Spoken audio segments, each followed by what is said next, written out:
کبھی بھی خالی کاغذ پر اپنا دستخط یا سگنیچر نہ کریں، اور اگر آپ نے ایسا کیا تو آپ کسی بھی مشکل میں پھنس سکتے ہیں۔ اگر آپ کسی وکیل کے پاس موجود ہیں اور وہاں پر اپنا کوئی کیس کرنا چاہ رہے ہیں تو عموماً دیکھنے میں یہ آیا ہے کہ سائلین سے سادہ کاغذ پر انگوٹھے اور لگا لیے جاتے ہیں یا دستخط کروا لیے جاتے ہیں، تو وہ یہ دیکھیں کہ وہ کسی بھی وقت جو ہے آپ کے لیے خطرات ثابت ہو جائیں گے۔ تو اس لیے بہتر یہ ہے کہ آپ جب بھی کوئی بجائے آپ کے سادہ کاغذ پر سائن یا انگوٹھا لگائیں، ایسا کرنے سے پہلے آپ اس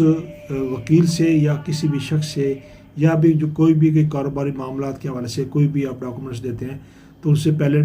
تحریر کروا لیں، اور تحریر کروانے کے بعد آپ اسے پڑھیں۔ اگر آپ کو تسلی ہوتی ہے، اگر آپ نہیں پڑھ سکتے، ان پڑھ ہیں، تو پڑھوا لیں اور اس کے بعد اپنے دستخط یا انگوٹھا لگائیں، کیونکہ فرانزک کے ذریعے آپ کے اوریجنل انگوٹھا یا دستخط ثابت ہونے کے بعد آپ کے پاس قانونی طور پر کہیں باہر نکلنے کی گنجائش نہیں ہوگی اور آپ کسی بھی بڑی مشکل میں پھنس جائیں گے۔